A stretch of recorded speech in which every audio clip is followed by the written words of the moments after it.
Hi guys, कैसे हो आप सब। होपफुली सब ठीक होंगे। आज इस वीडियो में मैं आपको बताने वाला हूँ एक ऐसा सब्जेक्ट के बारे में जो कि जिम में बहुत कॉमन हो चुका है, जिसकी जाल में यूथ फंसते ही जा रहे हैं एंड उससे निकलना लगभग नामुमकिन सा हो गया। मैं आज आपको स्टेरॉइड के बारे में बताने वाला हूँ। स्टेरॉइड्स, क्यों यूथ स्टेरॉइड्स के जाल में इतना फंस रहे हैं, कहाँ से आया स्टेरॉइड्स। चलिए उससे पहले मैं आपको बता देता हूँ स्टेरॉइड्स कितने टाइप के होते हैं। स्टेरॉइड्स बेसिकली दो टाइप के होते हैं, catabolic steroids and anabolic steroids. Catabolic steroids जो कि डॉक्टर अपना पेशेंट को मेडिकली ट्रीट करने के लिए करते हैं यूज, एंड हम आज इस वीडियो में एनाबॉलिक स्टेरॉइड्स के बारे में बात करेंगे। एनाबॉलिक स्टेरॉइड्स की शुरुआत कहां से हुआ है। इन 1940s बॉडी बिल्डर ने अपना बॉडी में एनाबॉलिक स्टेरॉइड्स की एक्सपेरिमेंट करने लगे।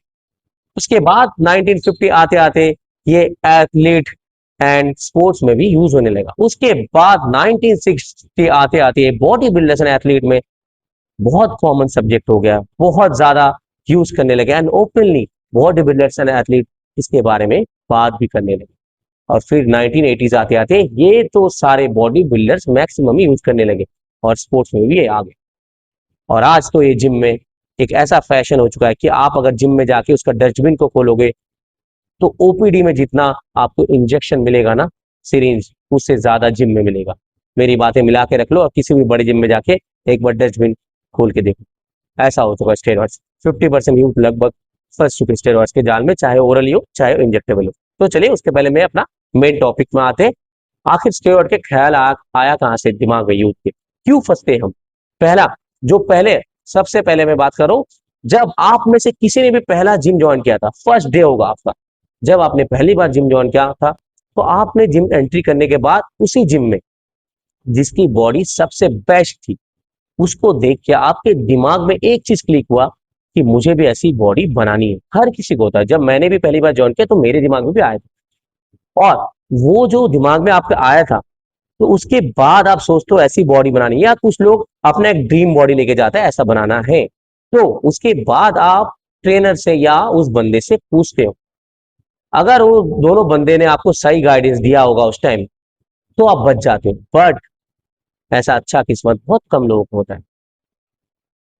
अगर उनमें से किसी को पैसा कमाने का इच्छा होगा, जो होता है जो पैसा कमाना है, तो वो बंदे ने अगर गलत चीज आपको सलाह दे दिया कि उसने अगर आपको बॉडी बिल्ड करनी है तो आपको टैबलेट ओरली या इंजेक्टेबल यूज करना है, ये अगर किसी ने सलाह दिया, उसके बिना बॉडी नहीं बन सकती है। ये आप तो सुनते हो, उसके बाद घर जाते हो, घर जाने के बाद आप धीरे धीरे सोचते हो, एक बार में फंसते नहीं हो। फिर कुछ दिन आप जिम में कोशिश करते हो, वर्कआउट करते हो, आपके अंदर पेशेंस ऐसी भी नहीं होता है, मैक्सिमम लोगों में, कुछ लोगों में होता है। उसके बाद धीरे धीरे आप ओरली टैबलेट पे आते हो क्योंकि उसने आपको बोला होगा कि उस टैबलेट से कुछ दिक्कत नहीं होता है। फिर आप यूज करते हो, आपको रिजल्ट आता है, आपको अपना फिजिक में चेंजेस इंस्टेंट देखने को मिलता है, और आपको तारीफ मिलता है जिम में एंड आजू बाजू लोगों से। फिर आपको बहुत मजा आता है, यार ये तो जो अचीवमेंट आपको चाहिए था, जिसके लिए आप जिम गए थे, वो चीज आपको मिल गया, वही ड्रीम बॉडी दिख रही है आपको, और धीरे धीरे आप उसकी एडिक्शन में फंसते हो। उसके बाद वो ही बंदा आपको बोलता है इंजेक्शन यूज करने के लिए, इंजेक्शन में ज्यादा रिजल्ट आएगा ओरल से। फिर आप इंजेक्शन यूज करते हो, और इंजेक्शन यूज करते ही आपको रिजल्ट कहीं गुना ज्यादा दिखता है, और उसके बाद आप उस जाल में धीरे धीरे पूरा फंसने लगते हो। अब एक नेचुरल नॉर्मल बॉडी टेस्टोस्टेरोन जो हम या नॉर्मल मेल है, उसमें 70 mg मैक्सिमम प्रोड्यूस होता है वीकली, और आप जो एनाबॉलिक्स यूज कर रहे हैं कोई भी बंदा, injectable 250 mg, 500 mg, even 1 milligram, 1 ग्राम नहीं, 1 ग्राम तक भी लोग यूज करते हैं, उससे ज्यादा भी। इसके 2 या 3 इंजेक्ट करते हैं वीकली, तो सोच लो नॉर्मल मेल का 70 mg होता है, और उनका अगर 500 से 1000 के ऊपर, तो कितना गुना ज्यादा हुआ टेस्टोस्टेरोन जो आर्टिफिशियल सिंथेटिक के लिए थ्रू ले रहे हो। तो मतलब कितना ज्यादा रिजल्ट, कितना ज्यादा पावर, कितना ज्यादा स्ट्रेंथ, और उसके बाद तारीफ भी ज्यादा। उसके बाद तो इसके जाल से निकलना लगभग नामुमकिन है।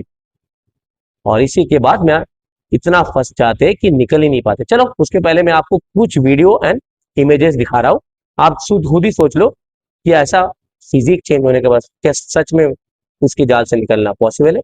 चलिए देखो।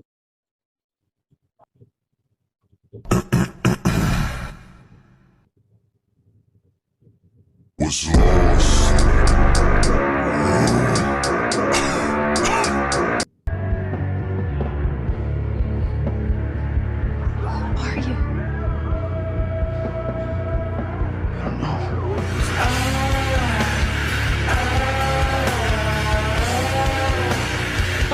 Tell me what you want after this club. You know you're nasty. Don't Uber right at my house, you call a taxi. I'm picky with my women, I'm just changes देखो ये बंदा कैसा है, अब देखते रहो देखते रहो, हर किसी की बॉडी में चेंजेस देखो, कितना पतला सा बंदा। अब देखो इसकी भी चेंजेस, देखते रहो, देखा एस्थेटिक बॉडी। ये देखो 120 किलो का, इसने भी 2 महीने में कैसे चेंज किया खुद को, देखो देखा। अब इसको देखो, देखा पॉसिबल है, नेचुरली है ही नहीं पॉसिबल। इसीलिए लोग फंस रहे स्टेरॉइड के जाल में, क्योंकि इतना एक्सट्रीम रिजल्ट जब आता है, इसको देखो मस्कुलर, देखा ये होता है एडिक्शन का नशा। देखो इसको देखो 55 किलो का, देख जाओ, देखो इसको एस्थेटिक, इतना मसल मास सिर्फ 6 महीने में गेन किया है इसने। देख लिया आपने वीडियो एंड इमेजेस। अब बताओ इतना रिजल्ट आने के बाद कोई निकल पाता है? निकलना इतना इजी है? नहीं, बहुत मुश्किल है। जब आप इस लेवल पे होते हो, उधर से इस लेवल आपको चाहिए ही नहीं। एक बार जाल में फंस गए ना, तो इस लेवल में आप सोच भी नहीं सकते हो। उसके पहले मैं आपको बता देता हूं एक चीज, आप में से जो भी जितने लोग भी ये सब यूज कर रहे हो, आप क्या बॉडी बिल्डिंग करते हो? कॉम्पिटिटिव बॉडी बिल्डिंग नहीं करते हो आप एथलीट हो? नहीं। फिर भी आप सोशल मीडिया एक्टर की जैसी बॉडी बनानी है, फिर किसी की जैसा ड्रीम बॉडी बनानी है, उसके वैसा एनाबॉलिक्स यूज करते हो। आपने कभी सोचा जो भी बंदा बॉडी बिल्डिंग कर रहा है, कॉम्पिटिटिव बॉडी बिल्डिंग कर रहा है, उसकी डेडिकेशन लेवल आपको पता है? उसकी जिम में डेडिकेशन, डाइट में डेडिकेशन, उसके पास डॉक्टर होता है, उसके पास प्रोफेशनल कोच होता है, तब भी उनको साइड इफेक्ट होता है। बट बॉडी बिल्डिंग बिना एनाबॉलिक्स के पॉसिबल नहीं। उनका वो गेम है, आपका नहीं है। आप सिर्फ कुछ लोगों को दिखाने के लिए, आप सोशल मीडिया के लिए, आप पता नहीं कि लड़के को दिखाने के लिए, किसको किसको दिखाने के लिए पता नहीं, ये क्या पागलपन है एनाबॉलिक्स यूज करना। और वो जो कोच आपके दिमाग में घुसा रहा है, जो भी घुसा रहा है, यार क्यों कर रहे हो ये सब? क्या फायदा मिलेगा? ट्रेनिंग से भी पैसा कमा सकते हो, आप सही तरीके से भी कमा सकते हो। किसी बंदे को गलत सजेशन मत दो। कोई बंदा उम्मीद लेके जिम आए, बॉडी नेचुरली बिल्ड करना पॉसिबल है, उसको सही तरीके बताओ कि नेचुरली ऐसा इतना टाइम लगेगा, उसके लिए 3-4 साल देने पड़ेंगे। बट आप जब उसको रिजल्ट थोड़ा स्लो आता है, तो उसको पुश कर दो। आपको पता है, बहुत सारे ट्रेनर को पता है कि इसको नशा है बॉडी बनाने का, तो उस टाइम आप वो बात बोलोगे, उसको जल्दी चाहिए और आप देते हो, फंस जाता है। मत करे ये सब चीज, फैमिली खराब हो जाती है। 18-18 साल के, 17-17 साल के, इतना बचपन में, इतना कम एज में, हार्मोन जिसकी इतनी टेस्टोस्टेरोन हाई है, सही से पूरा बॉडी बनी भी नहीं होती, तभी आप दे देते हो। इतनी दिक्कत होगी उनको, फ्यूचर में हो रही है दिक्कत। मेडिकली जाके देखो, kidney failure, liver failure, heart attack क्यों हो रहा है? Because wrong advice, wrong suggestion. ना करें ये सब चीजें।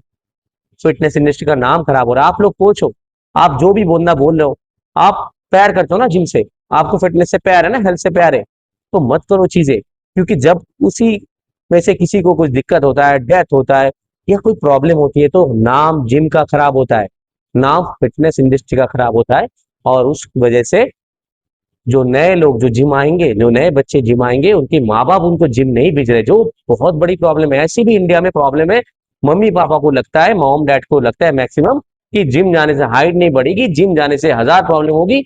ये बिल्कुल मिथ है, एजुकेशन है ही नहीं, ना कोशिश करना है एजुकेशन की, सिर्फ अपना दिमाग चलाना है। पता नहीं दिमाग कहां से सपने में आता है, कहां से आता है, मुझे कुछ नहीं समझ आता है। अरे भाई हेल्थ सबसे इंपॉर्टेंट है, जो हेल्थ आपको जिंदगी में इस लेवल पे लेके जा सकता है, अगर आपने प्रॉपर वर्कआउट किया, आपकी माइंडसेट स्ट्रांग बिल्ड होगी, आप डिसिप्लिन में आओगे, आप गलत काम नहीं करोगे, आप रात भर नहीं जागोगे, आप न्यूट्रिशन बराबर करोगे, गलत खाना नहीं करोगे, कितना फायदा। आप सेल्फिश बनोगे खुद के लिए, जो बहुत जरूरी है। बट आप लोगों को इसलिए मैं मना कर रहा हूँ ये सब चीज करने के लिए, बिकॉज ऐसे ही इंडिया में पेरेंट्स फेवर में है नहीं जिम को, क्योंकि पेरेंट्स को नॉलेज नहीं है, पता नहीं, एजुकेशन नहीं है, जो धीरे धीरे बदल जाएगी आने वाले 4-5 साल में, बट अभी नहीं है। तो हम सबका रिस्पॉन्सिबिलिटी बनता है, जो भी पुराने हैं, जो सीनियर है, उनको रिस्पॉन्सिबिलिटी बनता है चीजों को सही करे, मदद करे, लोगों को सही सलाह दे। भले ही लेट होगा बॉडी बनने में, बट बनेगी, अच्छी फिजिक बनेगी, अच्छे दिखोगे। Athlete, body builder, film star, उनका वो गेम है, उनका वो प्रोफेशन है, उनको पैसा मिलता है उससे। आपको क्या मिलेगा? मिरर बॉडी बनाने के चक्कर में मेडिकल में जाकर एडमिट हो गए, मम्मी पापा को सारा प्रॉपर्टी बेचने पड़ेंगे बेचारे। मत करो ऐसा, जिंदगी एक बार मिलेगी, बार बार नहीं। एक बार कुछ दिक्कत हो गई, ऑर्गन्स वापस नहीं मिलेगी, लीवर किडनी नहीं मिलता है वापस, लीवर वापस रिवर्स फिर भी हो जाता है, हार्ट एक बार गया तो खत्म, है ना। बॉडी एक ऐसी चीज है जो वापस रिवर्स नहीं होती है। आप गाड़ी खरीद लोगे, बॉडी नहीं खरीद सकते हो। मेरा वीडियो बनाने का यही मकसद था कि gym industry and fitness industry का नाम खराब ना हो। मैं चाहता हूं जो भी नया बंदा जिम आ रहा है, कोई उम्मीद के साथ आ रहा है, उसके वजह से मैंने ये चैनल भी स्टार्ट किया। और मैं चाह रहा हूं कि इंडियन पेरेंट्स समझे, अपने बच्चों को जिम भेजे, because gym is healthy lifestyle. उससे उसकी कैरियर ग्रोथ होगी, उसकी लाइफ सेटल होगी अच्छे से, गलत काम नहीं करेगा, स्ट्रेस नहीं आएगा, गलत खाना नहीं करेगा खाएगा, आपका बच्चे सही रास्ते पे जाएगा, सही ट्रैक पे जाएगा। जो अभी के बच्चे आउटडोर गेम खेलते ही नहीं, कुछ नहीं है। तो सही चीज है जिम एंड फिटनेस, कहीं भी एक्सरसाइज बहुत अच्छी चीज है, उसको करें गाइस। अभी आने वाला नेक्स्ट वीक में आपके लिए पेरेंट्स के, इंडियन पेरेंट्स के लिए वीडियो बनाने वाला हूं, बहुत बढ़िया। तब तक के लिए आप सब, मैं अभी और एक वीडियो डालने वाला हूँ शोल्डर एंड बैक की, 2-3 दिन में वो भी अपलोड हो जाएगी। तो गाइस आप सब मेरा चैनल अंश ट्रूथ हेल्थ एंड फिटनेस को देखते रहिए। Okay guys, bye bye, take care.